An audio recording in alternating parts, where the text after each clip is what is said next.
hey, have a bit of sympathy for people like me. I'm English, I want to say the sugar. In French, it's le sucre, masculine. I want to say the same word in Spanish, it's l'azúcar, feminine. I mean, can you imagine how much pain this causes English people learning foreign languages? I mean, when you look at it like that, English is pretty easy. Another way it's easy is because of our verb conjugation. Yes, you don't have to worry about conjugating in English. We only change the third person singular in the present tense, and all you do is add the letter S. I run, you run, he, she runs. We run, they run. It's easy. I talk, you talk, he, she talks. We talk, they talk. In fact, take any regular verb in English. Play, for example. Okay, let's do a quick comparison between English and, I'm going to say Spanish because I live in Spain. In English, we can do this. Play, plays, played, playing. That's it. 4 different forms. In Spanish, there are 50, each one with a different ending, depending on the tense, depending on who did the action. And there are even more in some languages, depending on who's doing the verb, who's receiving the verb, what the weather's like, what they had for breakfast that day. I mean, English has 4. Simple. The next way that English is easy is because plurals are easy. I'm sure you'll agree with this one. All we do with most nouns is to put an S at the end. I have a cat. He has 3 cats.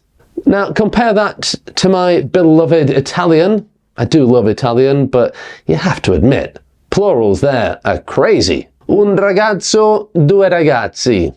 Okay, changes to the I because it's a masculine thing. Una pizza, 2 pizze. There, it changes to an E because pizza is a feminine thing. Come on, you've got to admit, there are a few exceptions, but English plurals are easy. Okay, the next reason English is easy is because of our extensive use of phrasal verbs. Phrasal verbs normally use a simple verb and a preposition. The meeting was called off at the last minute. Call off. 2 very simple words. They've been trying to work out how to fix the issue. Work out. The meaning is understand or solve. The interesting thing here about phrasal verbs is that when native English speakers try to speak in a very simple way, maybe when they're speaking to foreigners, they tend to choose short, easy words. So they usually prefer words like put off, 2 very simple words, instead of postpone. So what about you? Do you think phrasal verbs are easy, or do you think they are just crazy difficult? I know a lot of people who don't particularly like phrasal verbs. If you're one of them, then put your name on the waiting list for my new phrasal verbs course. There's a link in the description, and if you put your name on the list, there's no obligation, but you will be the first to hear about it. And the course is going to help you understand phrasal verbs, use them more confidently, and also use some very, very interesting techniques so that you remember them forever. Okay, the next reason English is easy is there's no gendered nouns.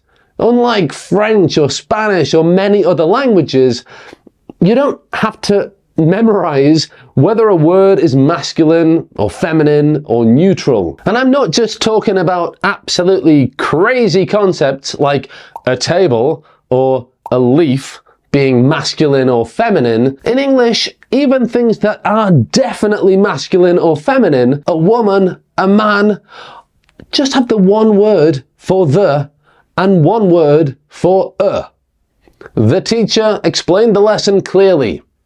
We don't know if this is a man or a woman. We don't care. I saw the doctor about my headache. Again, no information about the doctor's gender. But do we need that information? No. We live very happily with just one word for the and one word for And another thing that's quite nice and easy about English is that we have a very consistent sentence structure. Now, bear with me, it's not as complicated as it sounds, but generally the structure of an English sentence is subject, verb, object, and it's consistently like that. It doesn't change depending on the context or the emphasis that you want to add to a specific part of the sentence, and this really makes it easier to construct basic sentences. If you want to emphasize one part of the sentence, just stress that word. She loves pizza. She loves pizza. She, subject, loves, verb, pizza, object. Easy. The dog, subject, chased, verb, the ball. Easy. Now, I'm going to give you another Spanish example here because the following Spanish sentences express the same idea but in a different order. All the sentences mean my wife went to Rome, but you could say mi mujer fue a Roma, you could say a Roma fue mi mujer, or fue mi mujer a Roma. In English, my wife went to Rome. Boom, done. Okay, another way that English is easy is because we don't have a case system. Unlike some languages, hello German and Russian, nouns don't change based on their role in the sentence. Like in English, this is the dog, and it's always the dog. But in German, it can be der Hund, den Hund, dem Hund, and this one, which I'm not sure how to pronounce. They all mean the dog, singular, and it changes depending on the role it plays in the sentence. That, my friend, makes English look very, very easy. The next of my reasons is that English has borrowed so many words from other languages that many non-native speakers already know some English words before they start learning. I'm talking like I'm taking my daughters to ballet class. Ballet, taken from French. I'd love to go on a safari someday. Safari is from Swahili. Let's take the kayak out on the lake. Kayak is an Inuit word. We need to get new pajamas for the girls. Pajamas, Persian. I love texting with emojis. Emojis, Japanese. So even when you start learning, it's not a completely foreign language. I mean, it's a foreign language, but at least you have some words that you probably recognize. I love that sort of thing, and if you do too, watch that video up there where I teach you 16 English words that we've just taken directly from Spanish. Okay, another way that English is easy is there are absolutely no complexity with numbers.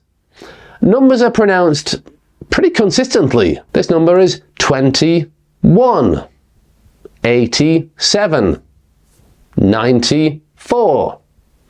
Compare that to French, where if you were born at the end of last century, like me, you need a calculator to tell people when you were born. Like English, 99, French, 420s and 19.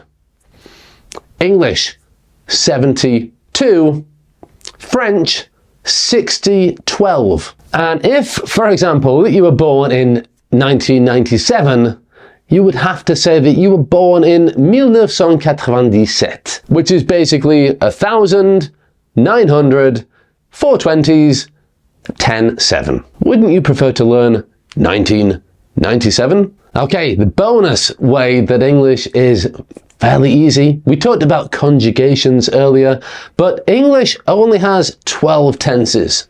This is not too bad, and they're quite easy to learn if you watch that video. So watch that next. And remember, if you're interested in improving your knowledge of phrasal verbs, check the description to put your name on the waiting list. Thanks for watching. Bye for now.